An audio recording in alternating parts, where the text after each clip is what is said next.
Hello guys, welcome to our channel. कैसे हैं आप सब? होप करते हैं आप सब ठीक होंगे।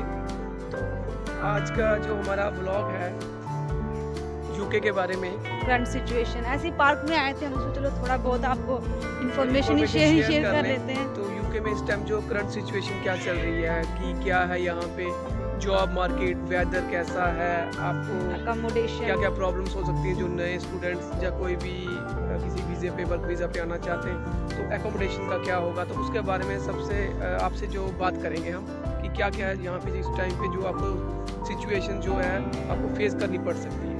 तो स्टार्ट करते हैं। फिर पहला जो है कि जब यहाँ पर स्टूडेंट्स आते हैं तो पहली चीज़ जो उनको चाहिए वो है अकोमोडेशन। अकोमोडेशन का यहाँ पर क्या है, तो जो अकोमोडेशन है वो बहुत ही मतलब उसको सर्च करना बहुत मुश्किल है।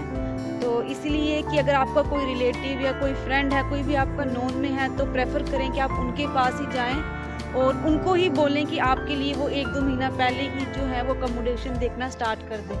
अकोमोडेशन के प्राइसेस भी आपको पता बहुत हाई हो रहे हैं। मुश्किल है। सबसे फर्स्ट है कि आपने पहले अपना वीज़ा फाइल किया, हर एक चीज़ की, जैसे हमने हमारी पहली वीडियो है कि आप किस तरह से यहाँ पे जो प्रोसेस आने का, यूनिवर्सिटी के इंटरव्यूज़, तो उसके बाद जब आप यहाँ पे आ जाते हैं तो सबसे पहली प्रॉब्लम इंडिया से ही शुरू हो जाती है आपके लिए। वही है कि अकोमोडेशन अच्छे प्लेटफॉर्म है, जैसे एम्बर स्टूडेंट है, उसके बाद ऑन द मार्केट एक एप्लीकेशन आती है, तो उसके बाद राइट मूव, तो सबसे अच्छी है फेसबुक मार्केट प्लेस।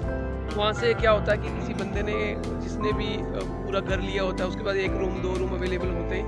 अगर आपको कोई नोइंग है तो अगर आप उनके साथ कांटेक्ट कर सकते हैं, तो बड़ा मुश्किल है। अगर हाँ, एक चीज़ आपको बताऊँगा, अच्छी चीज़ ये है कि यहाँ पे क्या मोस्ट ऑफ द कंट्रीज़ में चीज़ होती है कि वो जो आप कुछ दिनों के लिए आप कुछ किसी टाइम भी बुक कर सकते हो, थोड़ा आपको एक्सपेंसिव पड़ेगा, वो है एयरबीएनबी एक ऐप है, आप उसको डाउनलोड करें। उस पर बीएनबी से आप अपना जो जितना दिन आपको रुकना है आप बुक कर सकते हैं।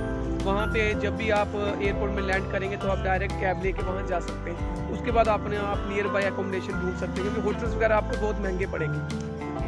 अकोमोडेशन की प्राइसेस के बारे में बात करें तो जब हम आए थे पहले ये था कि अगर आपको सिंगल रूम लेना है तो 450 पाउंड इतने का जो है वो सिंगल रूम मिल जाता है। डबल की बात करें शेयरिंग में, और डबल में अगर बात करें कि अगर आपको डबल रूम शेयरिंग में चाहिए तो 550-600 में आपको मिल जाता था। हाँ, लेकिन अब जो है वो अब जो है 750 में आपको मिलेगा डबल रूम, और सिंगल रूम आपको मिलेगा 500 तक। हाँ, 500 तक।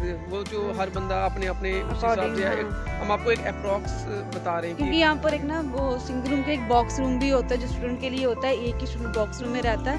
उसके प्राइस वो डिपेंड करता है कि आप कैसा लेना चाहते हो, सिंगल या डबल शेयरिंग में। लेकिन ये है कि अब जो प्राइसेस हैं वो काफ़ी ज़्यादा हाई हो चुके हैं। 750 में डबल रूम जो है वो शेयरिंग में मिलता है। अकोमोडेशन का आपको चैलेंज सबसे बड़ा चैलेंज रहेगा। बाकी जॉब्स आपको 1 हफ्ता 2 हफ्ते 3 हफ्ते, जब तक आपके डॉक्यूमेंट्स बनेंगे, आने के बाद आपको डॉक्यूमेंट्स बनाने पड़ेंगे, तो उसके बाद जब आपका डॉक्यूमेंट्स बन जाएंगे सारे, आप एलिजिबल हो जाएंगे जॉब करने के लिए, आपको अपना बीआरपी कार्ड मिल जाएगा। उसके बाद आपको जॉब ढूंढनी है, मे भी टाइम लग सकता है, लेकिन जॉब मिल जाएगी। जॉब का ऐसा नहीं है कि नहीं मिलेगी, थोड़ा टाइम लगता है, लेकिन अकोमोडेशन भी चैलेंज है।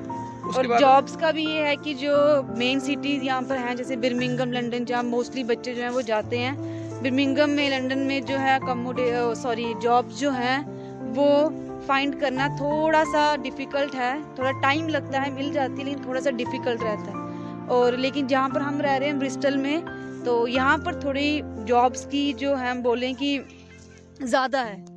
तो यहाँ ब्रिस्टल में ना जॉब की अपॉर्चुनिटी ज़्यादा है। ये ब्रिस्टल अगर ब्रिस्टल में कोई आना चाहता है तो हमसे जरूर कांटेक्ट करें। जॉब का तो हम डेफिनेटली करवा सकते हैं, एकोमोडेशन का भी करवा सकते हैं। लास्ट कुछ दिनों में मेरे फ्रेंड सर्कल में मुझे काफ़ी कॉल्स आ रही थी, तो 1-2 को तो हमने करवा ही दिया इसका एकोमोडेशन का। लेकिन वही है कि अपने लिंक्स पे हम भी पूछ सकते हैं, आपको रास्ता बता सकते हैं, आपकी हेल्प कर सकते हैं। बाकी लिए अगर यहाँ ब्रिस्टल में कोई आना चाहता है तो हम हेल्प के लिए हमेशा तैयार हैं। ये था अकोमोडेशन और जॉब्स की बात। जॉब्स का आ गया, और स्टार्टअप जॉब्स आप ये सोच के आए, कहीं से भी आप इंडिया से, पाकिस्तान, बांग्लादेश कहीं से भी आ रहे हैं, तो आप बी प्रिपेयर कि आपको जॉब करनी है। तो ये जसमीत बताएगी यहाँ पे स्टार्टअप जॉब्स कौन सी होती है। स्टार्टिंग जॉब्स आपकी यही होंगी कि मोस्टली जो है वो रेस्टोरेंट में ही होती है स्टार्टिंग जॉब्स, है ना, कि रेस्टोरेंट में जैसे पिज़्ज़ा हो गया, कबाब हो गए, ये सब चीज़ें बनाना, या फिर कई जो हैं वो ग्रोसरी स्टोर्स में भी लग जाते हैं। तो ये आपकी स्टार्टअप जॉब है, ग्रोसरी स्टोर, रेस्टोरेंट? कि सारी जितनी भी बड़ी बड़ी कंट्रीज़ हैं, कनाडा, ऑस्ट्रेलिया, कहीं भी चले जाओ आप, फूड इंडस्ट्री से ही आपको शुरू करना पड़ेगा। टेक अवेज, रेस्टोरेंट्स, डोमिनोज और ये जो KFC, यहाँ पे आपको जॉब्स मिलेंगी जब आप यहाँ से कुछ सीख जाओगे। जैसे कि अब जसमीत को एक्सपीरियंस है, हमने टेक अवे से शुरू किया था दोनों ने, तो टेकनीज आ जाती हैं, डोमिनोज, KFC, मैकडी, यहाँ पे आपके इंटरव्यूज होते हैं, आपको अपना CV वगैरह वहाँ पे देना है, फिर अपना इंटरव्यू क्लियर करना है, फिर आपको वो जॉब्स अच्छी मिल जाती हैं। आप then supervisor, shift manager, then manager की पोस्ट पे जा सकते हैं। यहाँ पे कोई इतना मुश्किल नहीं है। तो ये जॉब्स आपको करनी है, तो आप आगे फिर आप अपनी क्वालिफिकेशन के हिसाब से जो आप बढ़ सकते हैं। तो 42 यहाँ पे वेज रेट है मिनिमम। जब हम आए थे तो 950 था। तो अभी की जो लेटेस्ट न्यूज़ है, जनवरी से फिर से वेज रेट बढ़ने वाला है। तो हर साल यहाँ पे वेज रेट बढ़ता है। तो पैसों का नहीं है, आपको अच्छी इनकम बन जाएगी, तो जॉब्स मिल जाएंगी। तो आगे अगर हम देखें तो अगला चैलेंज जो यहाँ पे रहता है अकोमोडेशन और जॉब्स के बाद, वो आपको रहता है कि किस तरह से आपको यहाँ पे सरवाइव करना है। वेदर किस तरह का वेदर बहुत अच्छा है। बात करें तो बाकी कंट्री से देखा जाए तो यूके का वेदर बहुत अच्छा है। स्नो भी इतनी नहीं पड़ती है जैसे मतलब कि कनाडा वगैरह में पड़ती है। स्नो में आपको बता दूं कि बिर्मिंघम में और लंदन में 2-3 बार सीजन की पड़ जाती है, लेकिन यहाँ ब्रिस्टल में सिर्फ एक ही बार पड़ी थी। और मौसम जो है ना, क्या है कि विश्वास नहीं, बेईमान मौसम है।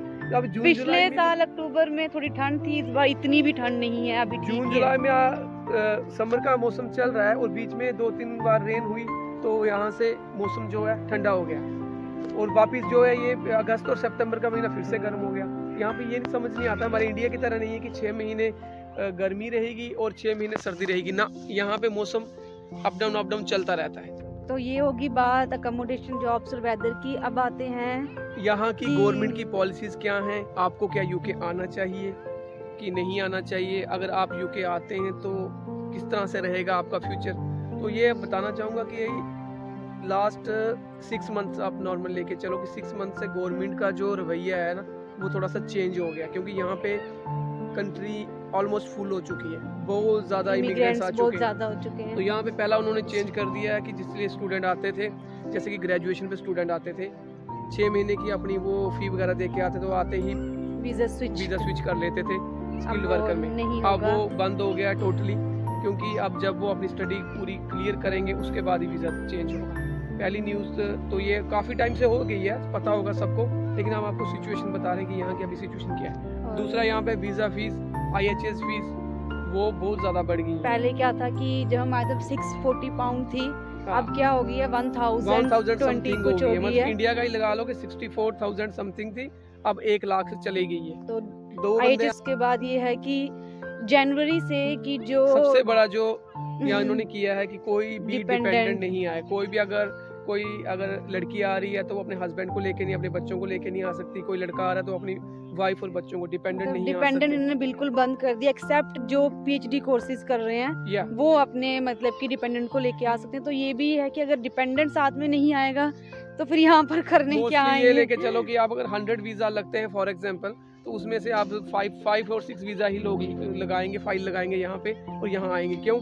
डिपेंडेंट्स का ही मेन था, क्योंकि हमारे सर्कल में भी जितने हमें मिले कपल सब डिपेंडेंट क्योंकि ये था कि कनाडा में ये है कि डिपेंडेंट बाद में जाता है, लेकिन यूके में ये था कि डिपेंडेंट आपके साथ ही आ जाता, तो लोग जो है वो प्रेफर करते थे जो भी कपल्स थे। बट अब जो है कपल्स यहाँ पे मुझे नहीं लगता कोई आएगा विदाउट डिपेंडेंट। आप आइडिया लगा लो कि आपका वीजा भी स्विच नहीं होगा, आप डिपेंडेंट को भी लेके नहीं आ सकते। और PR तो आपको पता ही होगा यहाँ पे क्या है। PR के यहाँ पर बहुत लंबा प्रोसेस आना चाहिए कि नहीं आना चाहिए, डिसीजन आप पे है। फिर भी अगर आपको कोई क्वेश्चन है तो आप कमेंट करके हमें पूछ सकते हैं, तो हम आपको डीपली उसके बारे में भी बता सकते हैं। या कोई स्पेसिफिक वीडियो आपको चाहिए किसी टॉपिक पे, वो भी बता सकते हैं। और यहाँ पे जो सिचुएशन चल रही है, डायरेक्ट इंडिया से पाकिस्तान से लोग आ रहे हैं केयर होम के वीजे पे, ज़्यादा उसी पे आ रहे हैं। कोई बात चल रही है अब तो उस पे भी चल रहा है कि मे भी वो वीजे में भी कुछ होगा। और कुछ कपल्स एयरपोर्ट से भी डिपोर्ट हो रहे हैं, मेरे नोइंग में ही कई बंदों ने बताया है, क्योंकि उनको पता चल गया। अब वो क्वेश्चनिंग ही इतनी करते हैं कि अगर आप जेन्युइन आपको एक्सपीरियंस है तो आप ठीक है, अगर आप डायरेक्ट पैसा दे के आ रहे हैं तो वो भी है। ये अलग टॉपिक है, अगर आपको इसके बारे में जानना होगा तो हम इसके बारे में बताएंगे। तो गाइस ये है यूके की करंट सिचुएशन, इसमें ये सब चल रहा है। तो अगर आपको डिसाइड करना है कि यूके आना चाहिए कि नहीं आना चाहिए, बाकी हम यहाँ यूके में हैं तो आना मजे मार रहे हैं, बहुत ज्यादा काम कर रहे हैं, शिफ्टें लगा रहे हैं और मजे भी मार रहे हैं, बहुत बढ़िया है। तो मिलते हैं अगले ब्लॉग में। तो अगला ब्लॉग हम आपको बताएंगे कि किस बारे में है, वो आपकी चलो। इंफॉर्मेशन शेयर करेंगे। हमसे जितना हो सका हम आपके यहाँ से सारी इंफॉर्मेशन शेयर करेंगे। तो बस प्लीज आपको हमें लाइक शेयर सब्सक्राइब करें ताकि या। हम भी और मतलब वीडियोस बनाएं। तो हमारे सब्सक्राइब करना, हमारे चैनल को लाइक करना है और शेयर करना है। तो मिलते हैं फिर अपने नेक्स्ट ब्लॉग में। ओके, तब तक के बाय लिए bye. Bye bye bye friends.